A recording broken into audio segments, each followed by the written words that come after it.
दुनिया में कोई ऐसा माइका लाल पैदा नहीं हुआ है जिसके सवाल का जवाब अल्लाह उसके रसूल के सदक़े में ओवैसी न दे। मेरा हाल ऐसा हो गया कि गरीब की जोरू सबकी भाभी बनी हुई है।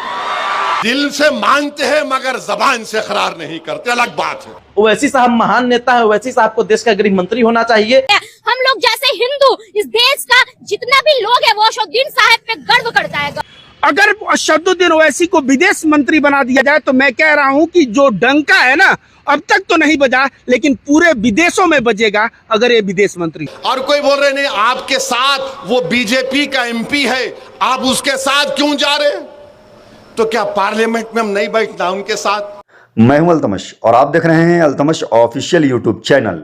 आपके स्क्रीन पर जो ये वीडियो क्लिप चल रही है असदुद्दीन ओवैसी की, आगे हम आपको ये वीडियो क्लिप दिखाएंगे, लेकिन उससे पहले हम आपको बताते चलें कि जिस तरह से अंधभक्त असदुद्दीन ओवैसी को भला बुरा कहते थे और अंधभक्तों के दिलों में असदुद्दीन ओवैसी साहब के लिए कितनी नफरतें थी, ये तो आप सभी लोग जानते हैं। जो भी अंधभक्त असदुद्दीन ओवैसी साहब से नफरत करते थे, इसके बारे में हम आगे बात करेंगे, लेकिन उससे पहले आप जरा असदुद्दीन ओवैसी साहब की ये वीडियो क्लिप देखिए। अभी हमारे भोपाल के हमारे एमएलए साहब, मेरे छोटे भाई ने खत लिखे और खत में कहा कि ओवैसी साहब आप हुकूमत के डेलीगेशन में जा रहे हैं हमारे मध्य प्रदेश में, वहां के एक वजीर ने हमारे भारतीय फौज की एक बेबाक हमारी बेटी के ताल्लुक से कोई अनाप शनाप बक दिया।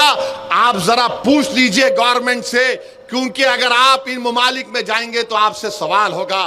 पहले तो मैं कहना चाह रहा हूं कि दुनिया में कोई ऐसा माइका लाल पैदा नहीं हुआ है जिसके सवाल का जवाब अल्लाह उसके रसूल के सदक़े में ओवैसी न दे, तो मैं जवाब दे सकता हूं। दूसरा, ये आपके पार्टी के भी लोग जा रहे ना,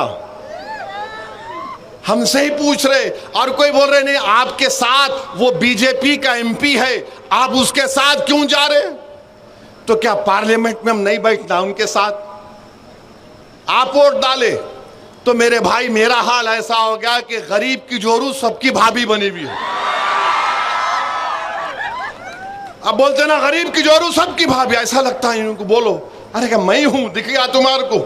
पूरे हैं ना इसमें, मगर अल्हम्दुलिल्लाह उनको इसलिए बोलते कि उनको मालूम कि हाँ ये बेबाक तरीके से बोलता है, दिल से मानते हैं मगर जबान से इकरार नहीं करते, अलग बात है। दिल से मानते हैं कि हाँ ये बेबाक तरीके से बोल रहा है। और मैं गारंटी देता हूं कि इनको अगर विदेश मंत्री बना दिया जाए तो पूरे विश्व में भारत का डंका बजेगा, विदेशों विदेशों में बजेगा। विदेश में जाके बोल रहे हैं तो पूरा विश्व उनको सुन रहा है।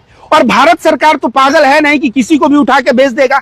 जिसके अंदर टैलेंट है वही वहां जाएगा। असदुद्दीन ओवैसी साहब के अंदर टैलेंट था, वहां भेजा गया और वहां जाके भारत का डंका पूरे विश्व में बज रहा है। असदुद्दीन ओवैसी साहब वो हमारे देश की शान है और ये चीज मोदी जी को भी समझ है। काहे के लिए मीडिया ब्रीफिंग करने वो गए हैं दूसरे देश में, ताकि लोगों को समझा सके कि ऑपरेशन सिंदूर क्यों हुआ था। और ये चीज सिर्फ असदुद्दीन ओवैसी साहब ही अच्छे से समझा सकते हैं, क्योंकि उनसे पढ़ा लिखा ज्यादा अच्छा कोई नेता है नहीं। ये तो असदुद्दीन ओवैसी साहब को चुना गया।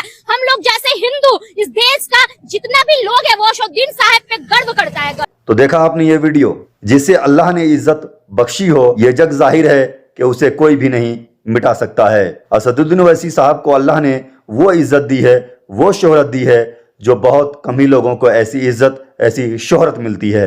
असदुद्दीन साहब का डंका इंडिया में ही नहीं बल्कि इंडिया से बाहर भी बज रहा है। वो कहते हैं ना कि अल्लाह रब्बुल इज्जत को जब काम लेना होता है तो वो चींटी से भी काम ले लेते हैं। जो अंधभक्त असदुद्दीन ओवैसी साहब के पीछे रात दिन हाथ धो करके पीछे पड़े हुए थे, उन अनभक्तों को ये नहीं मालूम कि असदुद्दीन ओवैसी साहब के अंदर वो काबिलियत है जो इन अनभक्तों के बड़े बड़ों के अंदर नहीं हो सकता है। असदुद्दीन ओवैसी साहब जो भी करते हैं, जो भी बोलते हैं, वो तर्क के साथ कहते हैं, बोलते हैं। तो आप तमाम लोगों का इन मुद्दों पर क्या कहना है, आप हमें जरूर कमेंट करके बताइएगा। अगर ये वीडियो अच्छी लगी है तो इस वीडियो को एक लाइक कीजिएगा और अपने दोस्तों में इस वीडियो को ज्यादा से ज्यादा शेयर कीजिएगा। और अगर आप इस चैनल पर नए हैं तो इस चैनल को भी सब्सक्राइब कीजिएगा। तो फिर दीजिए अपने दोस्त अल्तमश को इजाजत, फिर हम मिलते हैं किसी नई वीडियो में। जब तक के लिए शुक्रिया, धन्यवाद, अपना बहुत ख्याल रखिएगा।